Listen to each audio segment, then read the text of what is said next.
Hej där allihop! Idag så tänkte jag att vi skulle göra någonting lite annorlunda. Idag så ska vi titta på en bil. Och förhoppningsvis så blir det här den första av många sådana här ride-alongs som jag väljer att kalla dem. Där vi åker med i bilar som jag har valt att visa upp för er. Och köra dem helt enkelt. Så ni får se hur det är att ha sådana här bilar. Och vad som krävs för att bygga dem. Så häng med!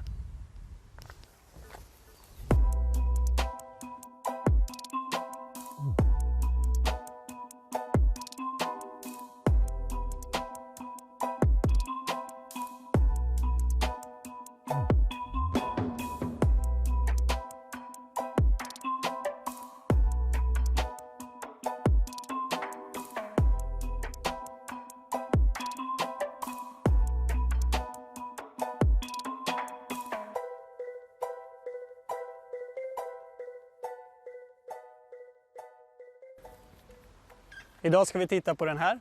Det är en Saab 9 Femero från 2001 som har rullat ungefär 25 000 mil.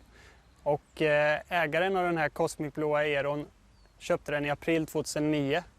Den hade då rullat ungefär 14 000 mil. Och det dröjde inte längre än till i mitten på sommaren 2009 att den här skulle bli trimmad för första gången. Och sen dess har det bara spårat ur. Det har klättrats upp till steg 3, det har monterats konidämpare runt om, det har monterats sänkningssats från HR, det har monterats powerflex-bussningar, fjäderbensdag. Det populära aggregatet till 0419T har fått ersätta Aerons originalturbo till 0415T. Till och med original automatlåda kasserades och bilen byggdes om för att kunna köras med manuell växellåda. Och kvar idag finns bara original mätarhus där man ser D-läge och 1, 2, 3 och reverse och allt det där. Men idag då? Jo, vad sägs om GTBB30, helsmidd motor, D2 coilover chassi, 330 mm 8-kolsbromsar, rensad inredning, skalstolar och så vidare och så vidare. 520 hästkrafter och 730 newtonmeter. Vi åker en sväng.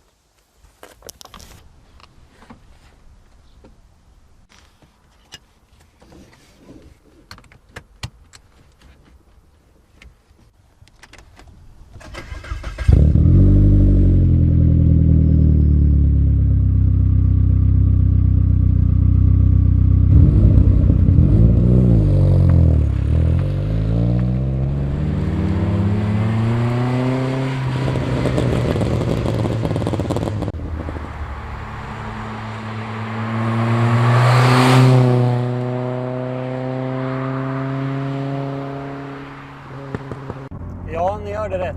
Jag sa hela 520 hästkrafter och 730 newtonmeter framhjulsdrivet. Men hur är det möjligt då? Ja, till att börja med så behövs en stabil grundmotor. Något som klarar att pressas om och om igen utan att gå sönder. Och för att klara av det så är denna 2,3 liters fyrcylindriga turbomaskinen utrustad med smida kolvar, smida stakar, starkare topplåsbultar. Och sen är det inte så mycket mer gjort för att det ska hålla ihop.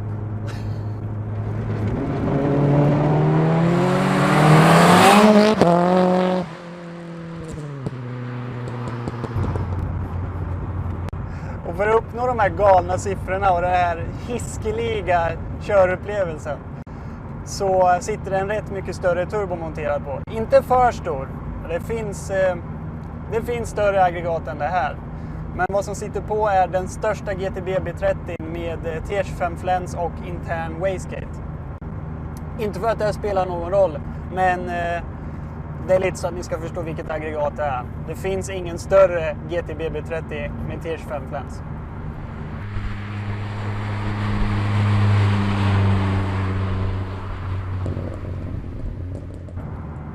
Bränslet, som är E85, pumpas genom original bränsleledningar faktiskt. Med hjälp av en bränslepump som heter AEM 340 LPH. Där pumpas sedan bränslet vidare till 4 stycken 1300 kubikspridare.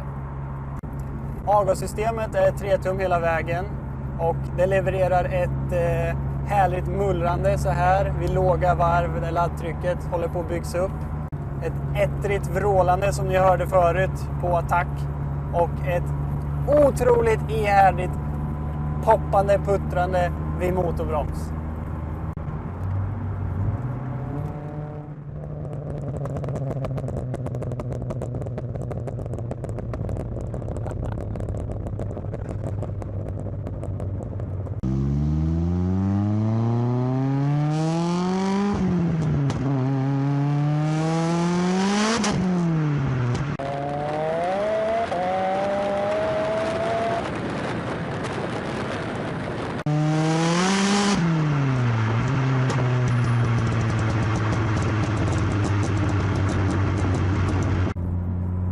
Före turbon sitter det ett extraktorinrör som är specialtillverkat och avstämt så att det ska bli bra effektuppbyggnad av laddtryck och även leda bort värmen från motorn.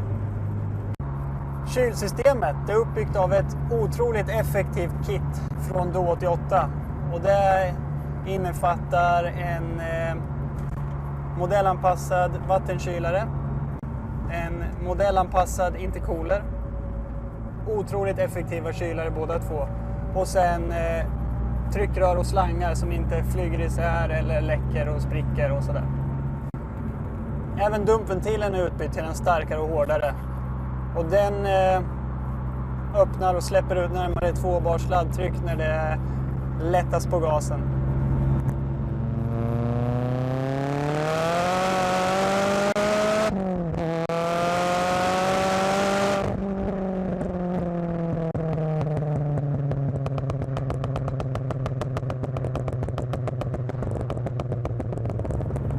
Men allt det här är ju jättekul och jättehäftigt, men alla motornördar och deras farmor vet ju att en Saab är inte starkare än sin svagaste länk, växellådan.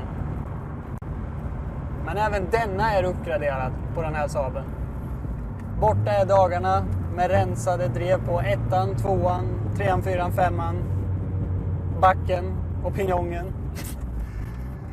Numera sitter det en 6-växlad snedskuren tätstegad drevsats från Quaife i det här växellådshuset. Och differentialen, alltså diffbromsen, även den utbytt mot Quaifes variant. Så att man slipper de här pinsamma haverierna på väg ut ur rondellen vid den lokala macken.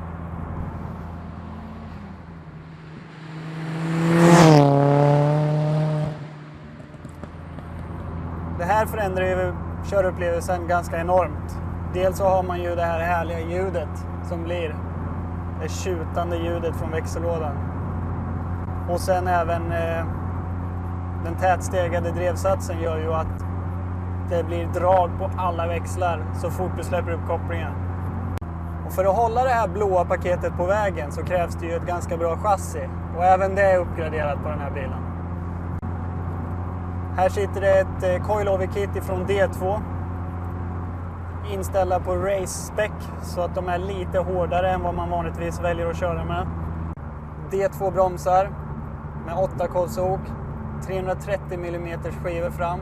Bak sitter det originalventilerat med Carbotec-belägg. Runt om i bilen så är bussningar bytt för att få den lite styvare. Och för att få ner all den här effekten i backen och även undvika överstyrningar ute i kurvorna så har man monterat Michelin Cup 2-däck. Och det är ett otroligt grepp i de här däcken. Ja, ni kanske ser att jag sitter ganska så skönt också. Det är glasfiber skalstolar från M-Limits. Man sitter väldigt trevligt och originalbältena finns att använda om man tycker att det är bekvämare, men som synes här så finns 4-punkts Saab-bälten att tillgå när man ska köra så där inspirerat. Här bak så är baksäte och dörrsidor rensat och även dörrsidorna fram är rensade. Och slutligen här så sitter det en mer kuperad sportratt med fint utslitet mocka på som gör att man känner lite mer direktkontakt med vägen.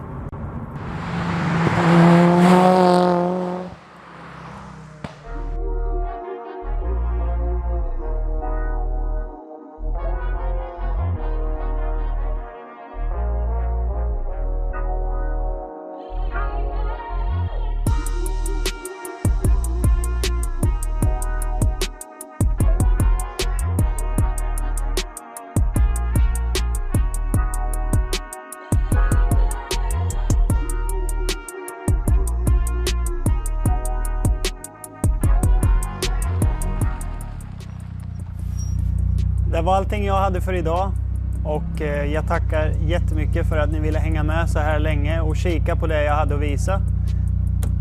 Det har varit otroligt roligt att åka runt i den här bilen och jag är säker på att ni kommer få se mer av den i framtiden. Ja, vad kommer härnäst då? Vi får se helt enkelt. Jag vet inte faktiskt. Jag har en del idéer på bilar som man skulle kunna ta med och göra en sån här grej med. Men vi får se. Ett tips är att ni slänger iväg era råd, tips på bilar jag kan ta i kommentarsfältet här nere. Så får vi väl se vad vi hittar på för någonting. Jag ska vidare nu. Ut och busköra lite mer så länge jag får låna den här bilen. Och ni får ha det så bra. Prenumerera, gilla, kommentera. Vi hörs!